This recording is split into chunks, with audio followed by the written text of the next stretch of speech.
Assalamualaikum warahmatullahi wabarakatuh. Salam sejahtera untuk kita semua. Oke, pada kesempatan hari ini saya ingin menjelaskan atau ingin bawakan materi tentang pengantar modernisme dan pasca modernisme. Pengantar ini penting untuk kawan-kawan pahami bahwa sebelum istilah modern, kemudian ada istilah pasca modernisme, itu ada era-era yang kemudian punya keterkaitan dengan modern dan pasca modernisme. Seperti misalnya ada pemikiran era Yunani. Ya, era Yunani ini kemudian kita nanti akan bagi dua. Ada Prasokrates dan ada Sokrates dan sejamannya seperti Plato dan Aristoteles. Makanya awal-awal kemarin saya kirimkan PPT tentang Plato dan video tentang Sokrates supaya kawan-kawan pahami bahwa di era awal pemikiran atau era Yunani itu orang sudah berpikir, ya kan, dengan metode-metode tersendiri. Seperti misalnya metode Sokrates, Anda pasti sudah nonton videonya bahwa Sokrates itu memakai metode atau cara dialektika. Artinya untuk memperoleh pengetahuan itu dengan cara-cara dialektika atau berdialog itu, ya kan, berdialog untuk menentukan ini loh yang benar.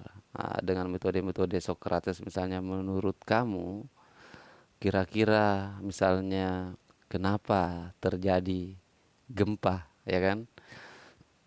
Kalau era-era sebelum itu kan orang menjawabnya itu dengan istilah mitos. Ya, kenapa terjadi gempa misalnya? Kalau mitos pasti menjawabnya dengan penjaganya marah. Makanya segala sesuatu di era-era mitos itu dimitoskan bahwa ada penjaganya. Misalnya di pohon itu ada penjaganya, ya kan? Akhirnya orang takut untuk kemudian memotong atau memotong pohon itu karena mereka menganggap bahaya kalau marah penjaganya. Ya, tapi itu sangat penting juga. Nanti kita akan jelaskan di sini. Ya, jelas kawan-kawan pahami dulu awal bahwa sebelum modern itu ada istilah-istilah atau era-era lain yang kemudian nanti yang berhubungan dengan modern. Yunani kemudian lahir di era, setelah era Yunani kemudian habis, pemikir-pemikir Yunani kemudian ditinggalkan di Eropa. Orang kemudian masuk di abad pertengahan di mana sumber pengetahuan itu ada pada agama, Injil, yang kemudian didominasi oleh gereja saat itu, pendeta atau dan sejenisnya, biarawan. Jadi sumber kebenaran dulu di era abad pertengahan itu bukan berpikir, bukan rasionalitas, bukan akal, tapi agama. Ya kan? Yaitu ciri-ciri modern. Kalau awal-awal Yunani sudah berpikir, setelah era mitos orang sudah mulai berpikir, ya kan? Berpikir, kemudian masuk era abad pertengahan orang kemudian tidak berpikir, ya kan? Makanya abad pertengahan biasa disebut dengan era kegelapan. Itu abad kegelapan sebelum istilahnya muncul Renaissance atau abad pencerahan, ya kan? Abad pencerahan, kalau kemudian Anda pernah belajar sejarah pasti akan tahu hal itu, ya kan? Ya, kemudian nanti di era pencerahan ini kemudian menjadi pendobrak lahirnya modern. Ya kan, nah itu sebentar kita akan paparkan itu, dan di pertemuan-pertemuan selanjutnya juga kita akan memaparkan tentang ini. Modern ini hanya pengantar awal saya dulu supaya kawan-kawan memahami bahwa ternyata sebelum modern itu ada loh zaman-zaman lain yang kemudian sangat penting juga untuk kita pahami. Oke, tentang modern. Ya, mungkin istilah modern di sini kawan-kawan pahami adalah tidak kolot kan, ya kan, atau lain dari yang lain, atau ke yang baru, atau ke yang apa. Itu juga memang salah satu pengertian modern pada pengertian-pengertian tertentu. Tapi sebenarnya istilah modern itu bukan itu, tapi perubahan karakter atau zaman dalam hal ini sebenarnya adalah perubahan kesadaran manusia, dalam ini barat, manusia barat. Jadi perubahan cara berpikir, ya kan, itu modern. Ya, sebelumnya di barat itu ada era tadi saya katakan abad pertengahan, orang cenderung sumber pengetahuannya atau cara berpikirnya harus meluluh dari agama, ya kan. Oh, jangan-jangan loh saya kalau buat, artinya nanti akhirnya di era modern, atau abad pencerahan, sebagai pendobrak orang kemudian berpikir, jangan-jangan misalnya kalau ini saya buat salah, ya kan, salah di mata Tuhan. Akhirnya ketika misalnya orang mau berpikir, jangan-jangan ini dosa loh kalau saya pikirkan, ya kan. Akhirnya orang jenuh terhadap agama.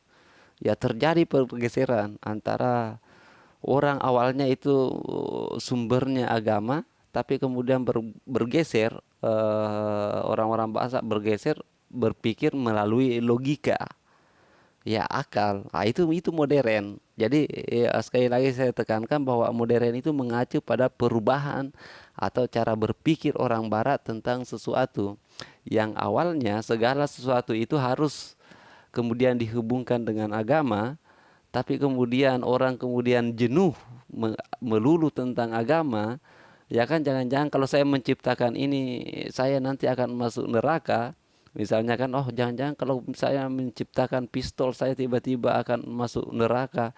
Ya akhirnya orang jenuh. Kalau begitu tidak ada loh yang saya bisa buat kalau seperti itu. Nah, bergeserlah cara berpikir mereka, meninggalkan agama, kemudian melahirkan apa, lari ke akal. Itulah modern sebenarnya. Makanya tidak mengherankan pada abad-abad awal modern itu banyak kemudian orang dianggap ateis karena cara berpikirannya meninggalkan agama. Makanya ada istilah sekularisme, ateisme yang memisahkan misalnya agama dengan cara berpikir, ya kan. Makanya ada negara sekular kan, negara sekuler kan itu. Nah, itu. Jadi itu sebenarnya modern. Eh,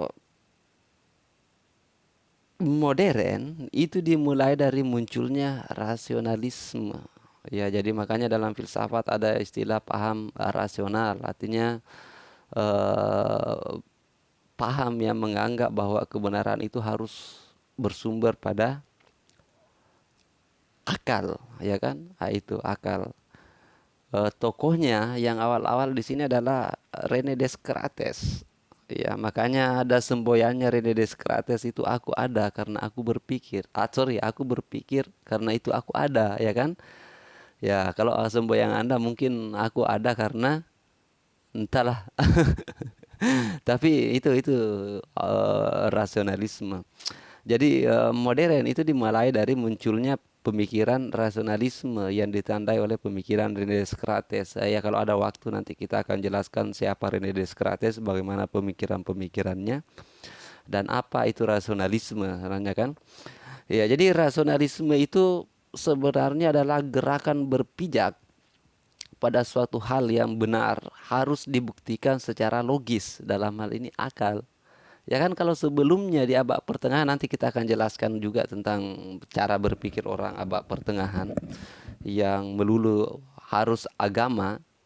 Ya kan, kalau tidak ada hubungannya dengan agama itu dianggap salah atau bidah. Ya kan, ya, tapi di rasionalisme itu ditinggalkan itu tadi, tentang agama itu.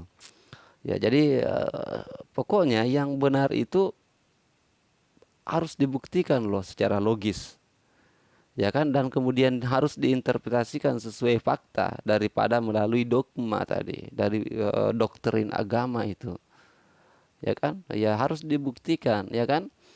Nah, itu rasionalisme.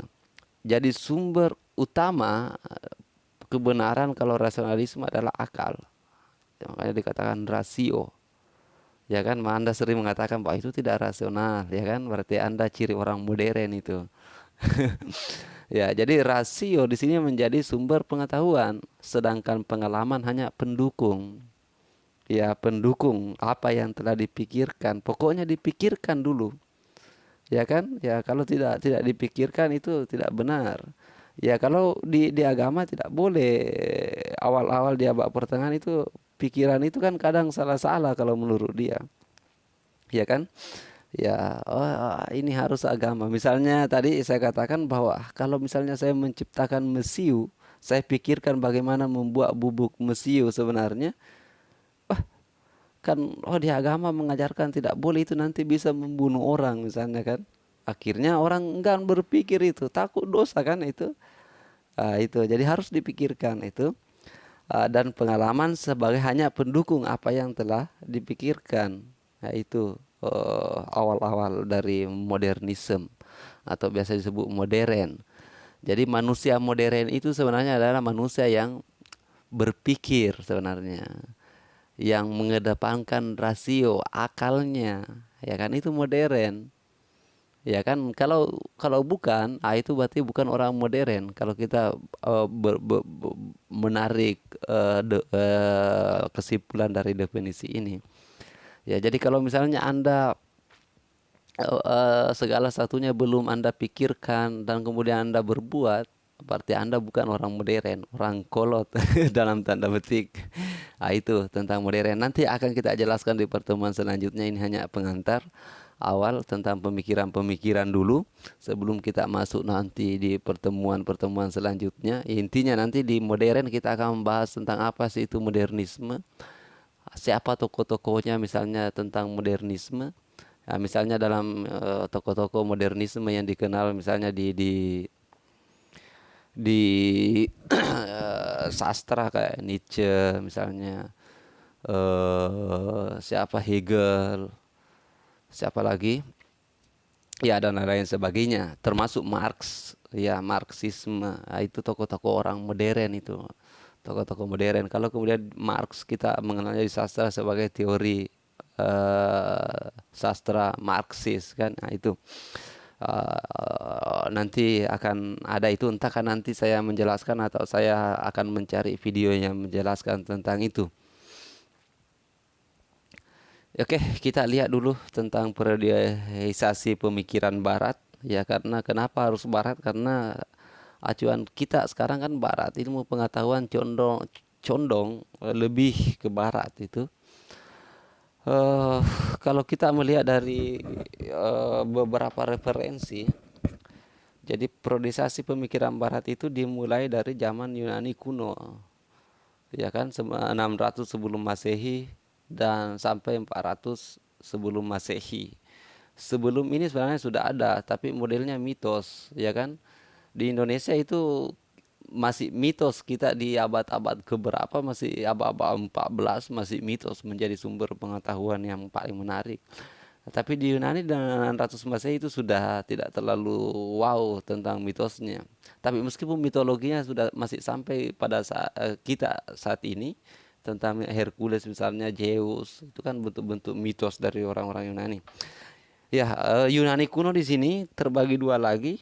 Anda bisa lihat PPT-nya, yaitu zaman klasik, itu zaman sebelum Plato, di tokoh-tokohnya misalnya seperti Pitagoras. Kita akan jelaskan beberapa tokoh tentang Yunani kuno di era klasik.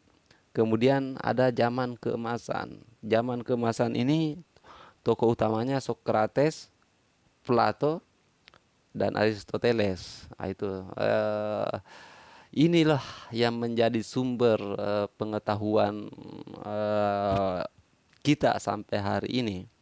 Ya kan, ini pernah ditinggalkan oleh orang Eropa di abad pertengahan, tapi dikembangkan oleh orang Timur, dalam hal ini pemikir-pemikir Islam. Ya kan, makanya kita mengenal pemikiran-pemikiran Islam misalnya tentang Ibnu Sina, Ibnu Rus. Kayak Ibnu Sina misalnya, orang Barat mengenalnya Avicenna. Ya kan, ya makanya biasanya ada orang mengatakan bahwa Yang melanjutkan pemikiran Yunani itu adalah orang Islam.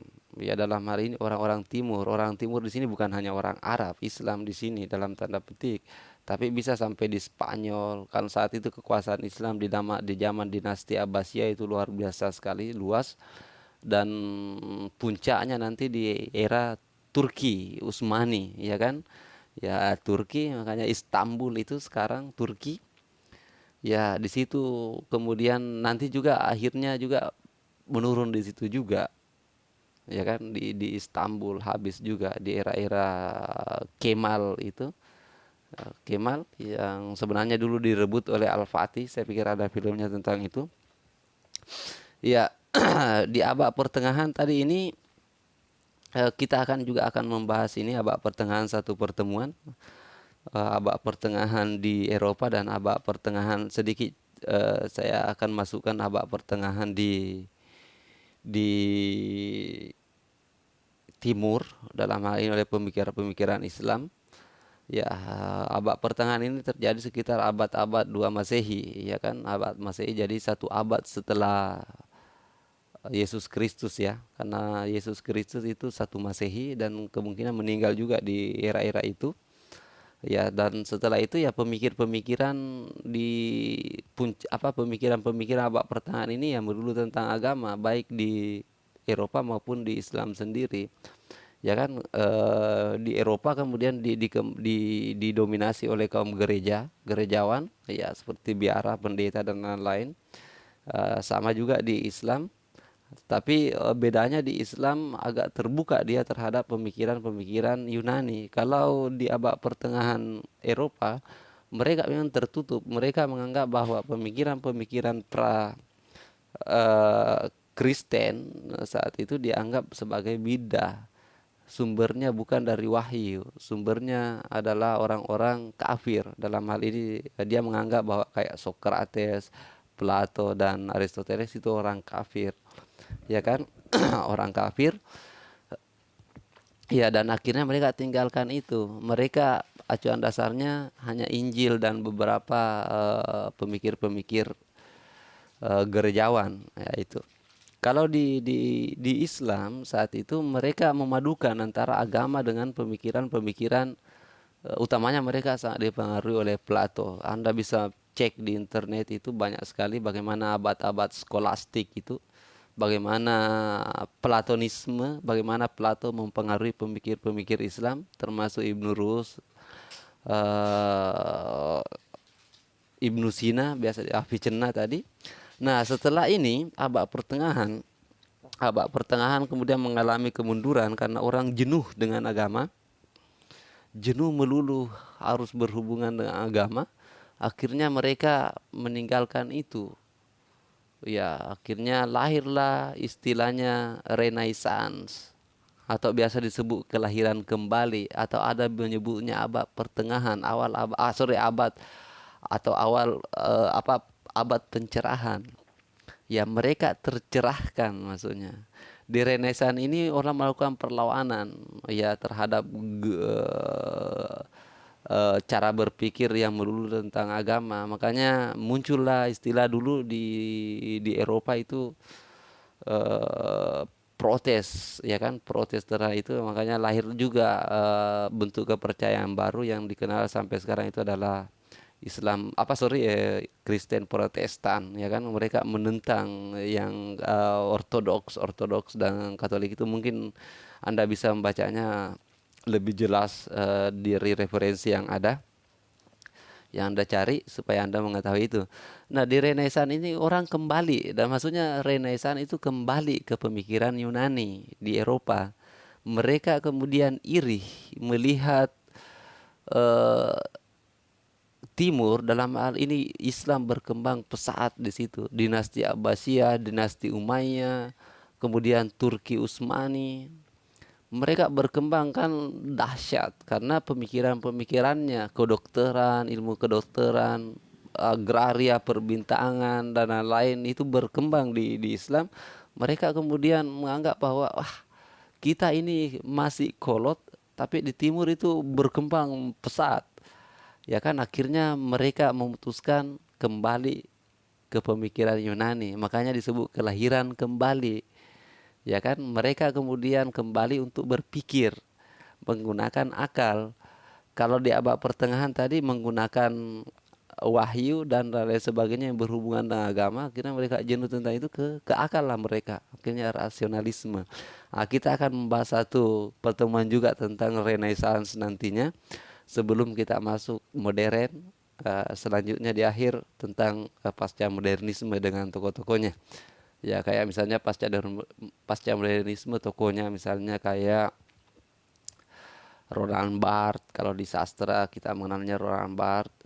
Ada Foucault, Michel Foucault dengan teorinya wacana dan kekuasaan. Ya kita nanti akan mengambil tokoh-tokoh tertentu yang menurut kita sangat penting untuk kita ketahui yang berhubungan dengan kesusastraan atau teori sastra. Ini sedikit periodisasinya.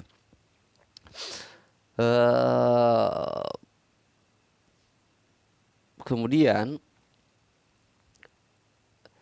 ya ini tadi di awal-awal saya singgung bahwa sebelum Yunani kuno itu ada era awal orang berpikir atau sumber pengetahuannya itu mitos. Ya kan, mitos menjadi sumber pengetahuan. Ya kan, mitos itu berarti cerita atau sejarah yang dibentuk, diriwayatkan tentang masa lampau untuk menjawab pertanyaan-pertanyaan yang mungkin mengganjal pikiran. Perlu Anda pahami bahwa pemahaman orang-orang dulu, termasuk di Indonesia, Sulawesi Selatan pada umumnya sampai hari ini, kalau kemudian mereka tidak bisa menjawab secara logis, itu mereka menjawabnya secara mitos, misalnya tentang gerhana bulan misalnya. Kenapa terjadi gerhana bulan? Jadi sebelum adanya teori-teori secara ilmiah, secara rasional untuk menjelaskan itu, orang membuat itu mitos untuk menjawab itu. Makanya mitos menjadi sumber pengetahuan awal. Ya misalnya gerhana bulan terjadi karena seekor naga menelan bulan itu. Ya akhirnya orang-orang supaya naga itu melepaskan bulan itu dari telannya. Itu orang melakukan ritual-ritual, main menggendang, main kanggong dan lain, akhirnya dimuntahkan kembali, akhirnya bulan bersinar lagi. Akan itu kan pertanyaannya. Ya, tapi yang paling banyak juga mitos-mitos awal itu berhubungan dengan asal usul. Termasuk dalam kebudayaan Sulawesi Selatan sendiri kan ada istilah mitos ilagaligo kan. Ya, orang Bugis memitoskan dirinya karena untuk menjawab siapa kira-kira manusia pertama orang Bugis, mereka akhirnya buat cerita tentang itu. Tentang orang Bugis pertama itu adalah orang dari langit yang diturunkan oleh Tuhan saat itu. Dalam hal ini Tuhan orang Bugis dulu adalah Patotoe misalnya, sang penentu nasib, atau mereka sering menyebutnya Dewata Sewai. Ya kan? Ya, Dewata Sewai. Dewata Sewai kemudian menurunkan anaknya ke dunia. Itulah namanya Batara Guru. Ini diceritakan sangat indah dalam teks Lagaligo, Rimula Riolona Batara Guru, saat diturunkannya Batara Guru. Ya, akhirnya Batara Guru ini adalah Nabi Adamnya orang Bugis, ya kan? Kalau dalam versi Islam kan atau Kristen kan manusia pertama adalah Adam. Ya kan? Ya, sebelum orang-orang mengenal Islam, saya Selatan kan juga menciptakan mitos untuk itu. Untuk menjawab itu, siapa kira-kira, ya kan itu. Jadi itu mitos, sumber pengetahuan awal, ya kan? Ya, meskipun tidak rasional itu tidak, tapi sangat penting. Sampai hari ini mitos itu masih sangat penting, bahkan semodern apapun orang itu masih banyak yang percaya mitos, utamanya tentang tahayul itu. Ya, jangan duduk di bantal nanti, apalagi bisul, ya kan? Nah, itu mitos, ya kan? Tapi sebenarnya tujuannya lain, memberikan pengetahuan sebenarnya bahwa supaya jangan sampai kau duduk itu dan merusak bantal tersebut. Nah, itu jadi tidak semua mitos itu jelek, mitos itu bagus, ya kan? Ya itu. Ya seperti tadi bahwa di gunung itu ada penjaganya. Akhirnya orang tidak takut ke sana merambah hutan. Akhirnya terjaga lah kan. Makanya di sini ya mitos itu biasanya berhubungan tentang kelahiran, ketakutan, penambahan keselamatan. Akhirnya mereka selamat, tidak terjadi longsor kan? Ya kan baru-baru ini kan di Luwu itu terjadi longsor karena terjadi perampasan hutan itu. Ya hutan hutan ditebang, pohon-pohon ditebang maksud saya. Ditanamilah kelapa sawit, dibuatlah ladang dan lain sebagainya. Akhirnya terjadi longsor melahirkan banjir bandang. Nah itu. Jadi mitos itu kadang sangat penting. Sampai hari ini yang betul-betul luar biasa menjaga mitosnya kalau di Sulawesi Selatan itu ada suku Kajang. Ya kan yang membiarkan segala sesuatunya secara alami, ya kan? Ya jangan jangan tidak berlebihan. Nah itu menariknya mereka. Ya intinya dalam artian di sini mitos ini sebenarnya untuk menjawab fenomena alam yang terjadi di sekitarnya yang kemudian menimbulkan pertanyaan-pertanyaan pada orang-orang, tapi belum ilmu pengetahuan belum sanggup menjelaskan itu secara rasional, makanya dibuatkanlah mitos. Itu. Oke, selanjutnya kita masuk di era klasik. Ada Prasokrates di sini. Ya, di sini orang menjawab pengetahuan itu berdasarkan alam. Ya kan, makanya dianggap sebagai filsafat alam di sini sebelum Sokrates ya. Ya, segala sesuatu diukur dan diambil dari alam maksudnya. Tokoh-tokohnya yang pertama itu adalah Thales di sini. Thales yang hidup di tahun 624 sebelum Masehi, ya kan? Dia berpendapat bahwa alam semesta ini, kata tadi filsafat alam ya, saya katakan berasal dari air. Ya kan sebelumnya di sana orang menjawab ya dengan mitos, tapi dia ini berpikir, sudah berpikir berasal dari air. Dia berargumen seperti itu karena dia melihat dari alam bahwa segala sesuatu memerlukan air, ya kan? Nah, itu menggunakan air. Ya kan mungkin dia melihat cebong sebelum menjadi apa itu, sebelum menjadi kata kan. Nah itu. Jadi mereka dulu awalnya timbul kecil misalnya di situ. Sama juga kalau kita melihat genangan air kan, genangan air utamanya di selokan-selokan itu pasti ada beberapa yang tumbuh di situ. Mungkin Thales melihatnya itu akhirnya berpikir seperti itu.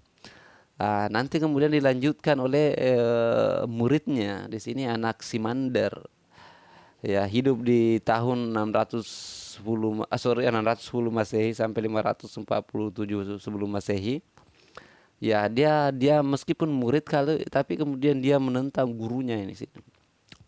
Ya, artinya menentang, artinya beda pendapat. Tidak sama dengan kita. Kalau guru kita berkata ini ya kita nurut kan, makanya kita menjadi generasi manut itu.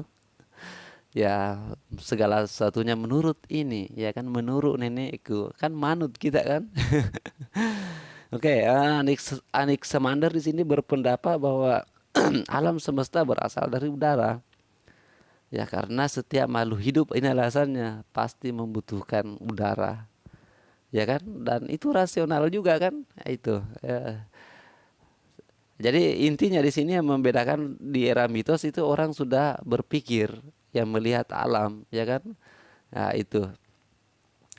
Nah, ini ada juga Heraklitus yang berpendapat bahwa berasal dari api. Ya, pemikiran-pemikirannya Anda bisa cek nanti di referensi, entah di internet atau di mana, di buku-buku filsafat banyak. Dan yang terakhir di sini ada tokoh-tokoh termasuk Pitagoras. Untuk Heraklitus dan Pitagoras nanti saya kasih tugas Anda ya untuk mencari bagaimana pemikiran beliau kedua ini. Ya, tentang Pitagoras. Di Pitagoras orang matematika sangat mengenalnya. Bahkan kita dulu waktu SD SMP ya kita mengenal istilah rumus Pitagoras itu. Ya kan dia menganggap bahwa segala sesuatu berasal dari hitungan atau bisa dihitungkan, diangkakan. Ya kan bisa dihitung. Ada satu, ada dua, ada ganjil, ada genap. Ya kan, nah itu Anda cari tahu nanti ini tugas Anda lah kalau yang ini Heraklitus dan Pitagoras. Thales yang pertama yang perlu kawan pahami tadi di Prasokrates ada Thales. Ya jadi untuk Plato dan Socrates nanti tidak usah saya jelaskan lagi karena Anda sudah saya kirim PPT-nya dan ada video Socrates juga, otomatis Anda sudah mengetahui bagaimana pemikiran-pemikirannya. Ya, bagaimana metode filsafatnya dan lain-lain. Ini Thales. Kalau Aristoteles menganggap bahwa Thales inilah yang dianggap sebagai orang yang pertama berpikir secara filsafat. Ya kan, sebelumnya mitos. Nah, ini kan. Nah, ini dia orang yang paling bijaksana, ya kan, karena pengertian filsafat adalah orang yang mencari kebijaksanaan kan. Jadi dia orang pertama yang bijaksana kalau menurut Aristoteles. Makanya Aristoteles menyebut dia sebagai filsuf pertama. Ya, Thales sendiri kekurangannya di sini karena dia tidak menuliskan ajarannya. Yang banyak menulis tentang dia itu justru Aristoteles, sama dengan Socrates juga. Sebenarnya Socrates tidak banyak menulis. Yang tulis itu kan murid-muridnya, ya kan? Ya itu.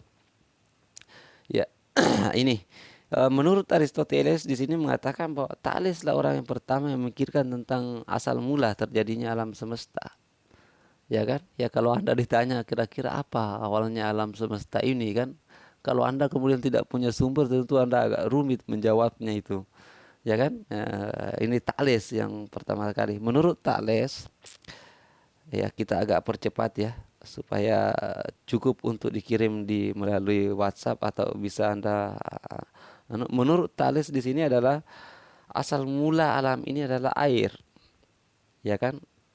Sesuatu yang cair itulah menurut dia adalah pangkal atau pokok dan dasar dari segala-galanya. Ya kan, segala sesuatu berasal dari air dan kembali menjadi air. Coba kalau Anda lihat sesuatu yang mati itu kan agak mencair itu. Ya kan, kalau Anda lihat tikus itu mencair, bau busuk itu, ada ulat-ulatnya itu. Nah, ini jadi dia melihat dari pengalamannya sebenarnya. Ya, ini pemikiran Thales. Jadi artinya Thales sudah memberikan argumen yang rasional bahwa tumbuhan atau tumbuh-tumbuhan, binatang itu pasti lahir dari tempat yang lembab. Bakteri itu hidup dan berkembang di tempat yang lembab. Ya, jadi bakteri makan sesuatu dari yang lembab dan kelembapan itulah bersumber dari air.